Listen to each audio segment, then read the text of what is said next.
Hello friends, welcome to the new episode of my channel. আমি অরিত্র। এখন আমরা কথা বলবো যে সিনার্স বলে ছবিটা নিয়ে। রায়ান কুগলার এটা ডিরেক্ট করেছেন এবং মাইকেল বি জর্ডান রয়েছে। মাইকেল বি জর্ডান এবং রায়ান কুগলার একসাথে অনেকগুলো ছবিতে কাজ করেছেন, আপনারা প্রত্যেকেই জানেন। তো তাদেরই এই কম্বিনেশন আবার আমরা এখানে দেখতে পাচ্ছি এবং এই ডিরেক্টর এইবারে প্রথমবার হরর ছবিতে কাজ করেছেন। এটা একটা হরর ফিল্ম আর কি। এবং এখানে বেসিক্যালি তিনটে জনরার মিশম্যাশ করা হয়েছে।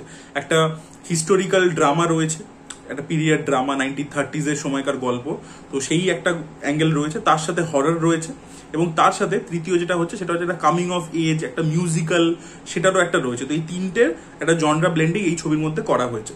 এবং এই ছবির মধ্যে দেখুন, একটা হচ্ছে কি যে আপনি এই ডিরেক্টরের আপনারা যদি ছবিগুলো দেখেন, সেখানে একটা থাকে ব্ল্যাক স্কিন লোকেদের ওপরে যে অত্যাচার হয়েছে বছরের পর বছর ধরে, সেই বিষয়টাকে তারা কিন্তু মানে সেই নিজের ছবির মধ্যে বিভিন্নভাবে অ্যাড্রেস করে গেছে।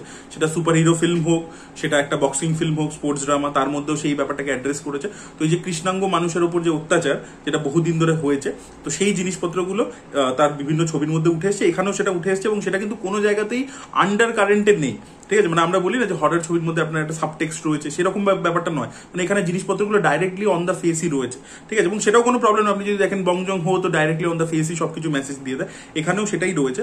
এবং এখানে এই যে ব্ল্যাক লোকেদেরকে এই যে ফোর্স কনভার্সন, ঠিক আছে, যেভাবে মিশনারিরা এসে কনভার্সন করছে, একটা ডায়লগই আছে আর কি ওখানে, যে প্রথমে এই যে বাইবেলের বলে বলে লোকে কনভার্ট করা এবং তারপরে তাদের জমি অধিগ্রহণ করে নেওয়া, এই জিনিসপত্র এখানে সবই আর কি রয়েছে। মানে এই জিনিসপত্রগুলো আপনি বুঝতে পারবেন আর কি। এবং মানে যখনই ইউরোপ থেকে বিভিন্ন লোক বিভিন্ন দেশের মানে বিভিন্ন ওয়ার্ল্ডের বিভিন্ন কোনায় গেছে, তারা এইভাবে লোকেদেরকে কনভার্ট করেছে এবং সেই জিনিসটা আমরা হতে দেখেছি। সেটা কোথাও ইন্ডিয়াতেও হয়েছে। তো সেই অ্যাঙ্গেলটার সাথে আপনি রিজোনেট করতে পারেন। এই হিস্টোরিক্যাল ড্রামার পোর্শনটা রিলেটেবল। কিন্তু ছবিটার মধ্যে প্রবলেম কি, ছবিটাতে স্ট্রাকচারটা, এটা হচ্ছে ট্যারেন্টিনোর লেখা একটা ছবি আছে, যেটা রবার্ট রড্রিগেজ ডিরেক্ট করেছিল। ছবিটার নাম হচ্ছে ডাস্ক টিল ডন বলে। আবার ডাস্ক টিল ডনের যে ফরম্যাটটা, এই ছবিটা স্ট্রাকচারালি সেম। ঠিক আছে, ওই ছবিটা অনেক বেশি ছোট, ডাস্ক টিল ডন। এবং সেটা কারণ হচ্ছে ওই ছবিটাতে প্রথমে আমরা দেখতে পাই যে মানে একদম সেম, মানে টেমপ্লেট আপনি দেখলেই বুঝতে পারবেন যে দুটো ভাই রয়েছে ওখানেও। ট্যারেন্টিনো ওখানে নিজে অ্যাক্টিংও করেছিল। ট্যারেন্টিনো আর জর্জ ক্লুনি ওরা একটা নাইট ক্লাবে পৌঁছাচ্ছে। তার আগে আমরা দেখতে পাচ্ছি ওরা একটা ডাকাতি করে এসছে, সেখান থেকে ওরা একটা নাইট ক্লাবে পৌঁছাচ্ছে এবং সেই নাইট ক্লাবে ওদের সাথে কিছু হচ্ছে, ওখানে ভূত প্রেত রয়েছে, তাদের সাথে একটা পুরো action base, horror plus action বলা যেতে পারে। এবার এখানেও কিন্তু সেম টাইপেরই জিনিসপত্র হচ্ছে, কিন্তু এখানে এই যে এখানে Michael B Jordan double role play করছে, দুই ভাই আর কি, যারা ওয়ার্ল্ড ওয়ার 1-এ সার্ভিস করেছে এবং তার পরবর্তীতে তারা মাফিয়ার জন্য কাজ করতো, সেখান থেকে অনেক টাকা পয়সা পেয়েছে। এবার তারা নিজেদের হোম টাউনে চলে এসে এবং তারা নিজের একটা নাইট ক্লাব টাইপের সেট আপ করতে চাইছে, যেখানে খালি ব্ল্যাক লোকেরাই অ্যালাউড হবে। তারা একটা জমি কিনেছে এবং সেটা করতে চাইছে। এবার এই যে ওয়ার্ল্ড বিল্ডিংটাতে প্রচুর প্রচুর সময় দেওয়া হয়েছে। এই যে হিস্টোরিক্যাল ড্রামা, এই যে বলছি আমি পিরিয়ড ড্রামা, সেই পোর্শনটাতে প্রচুর প্রচুর অনেকগুলো ক্যারেক্টারকে ইন্ট্রোডিউস করিয়ে এই করে অনেকটা সময় দেওয়া হয়েছে। এবার আমি সেই জায়গাতে দেখুন, প্রথম কথা পজিটিভ সাইডগুলো যদি বলে নিই, technically very well made cinema. ঠিক আছে, এই যে ওই সময়টাকে যেভাবে রিক্রিয়েট করেছে, প্রত্যেকটা মানে অ্যাটেনশন টু ডিটেল, সেগুলো খুব ভালো।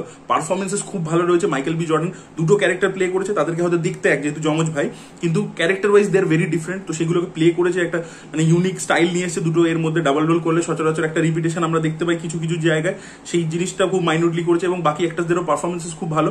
মিউজিকের কাজ এই ছবির দুর্দান্ত হয়েছে। মিউজিক বলতে আমি হররের খালি অ্যাম্বিয়েন্স মিউজিকের কথা বলছি না, আমি কিন্তু কথা বলছি হচ্ছে মেন যে মিউজিক। এখানে একটা নাইট ক্লাবে একটা সিকোয়েন্স আছে একটা মিউজিকের।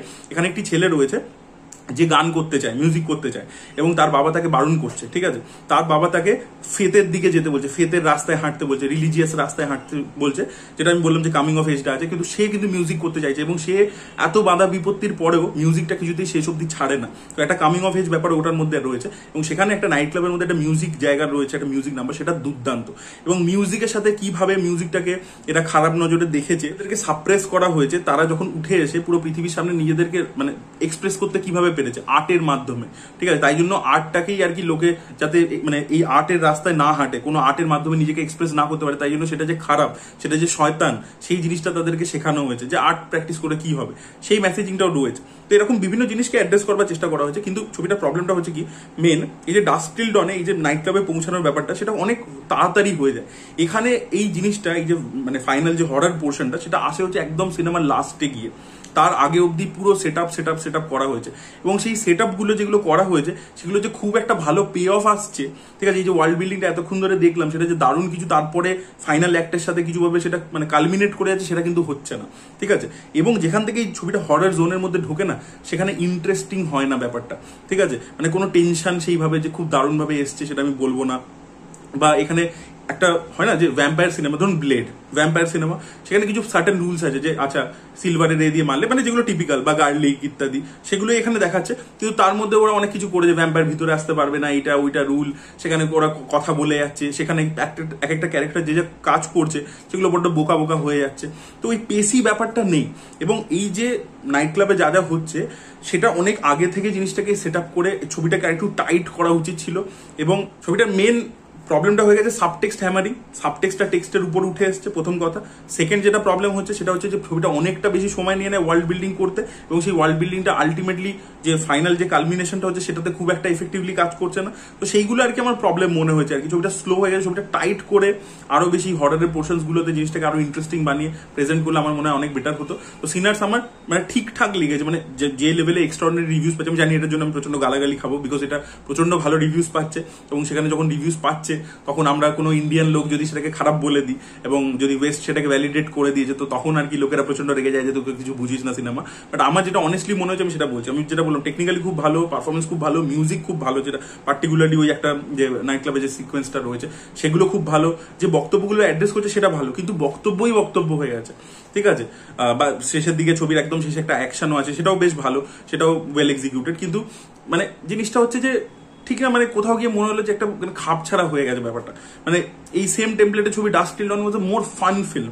আর যদি আপনাকে হিস্টোরিক্যাল ড্রামাই বানাতে হয় যেখানে আপনি পুরোপুরি এই যে কৃষ্ণাঙ্গ লোকেদের উপর কি অত্যাচার হয়েছে সেটাই অ্যাড্রেস করতে, then you stick to that genre. আর যদি আপনি হররের সাথে জিনিসটাকে ব্লেন্ড করে করতে চাইছে, দেন আপনার প্রথম সিন থেকেই জিনিসটা হররের মধ্যে জাম্প করে যাবে। এখানে কি হয়েছে না, মানে মিসম্যাশ করবার চেষ্টা করা হয়েছে কিন্তু মিসম্যাশটা হয়নি, ঠিক আছে। মানে দুটো সেপারেট যেন পাশাপাশি আঠা দিয়ে আটকানো, একটার উপর আরেকটা ওরকম ভাবে বসেনি, যেটা অ্যাকচুয়ালি হরর ছবির মধ্যে হয়ে থাকে, যেটা অনেক ডিরেক্টরই মানে সাকসেসফুলি করতে পেরেছে। সেটা কিন্তু এই ছবিটার ক্ষেত্রে হয়নি বলে আমার মনে হয়েছে। আপনাদের মতামত অবশ্যই কমেন্টে জানাবেন। এই ভিডিওটা ভালো লেগে থাকলে লাইক করুন, শেয়ার করুন, চ্যানেলটি সাবস্ক্রাইব করতে ভুলবেন না। Bye bye.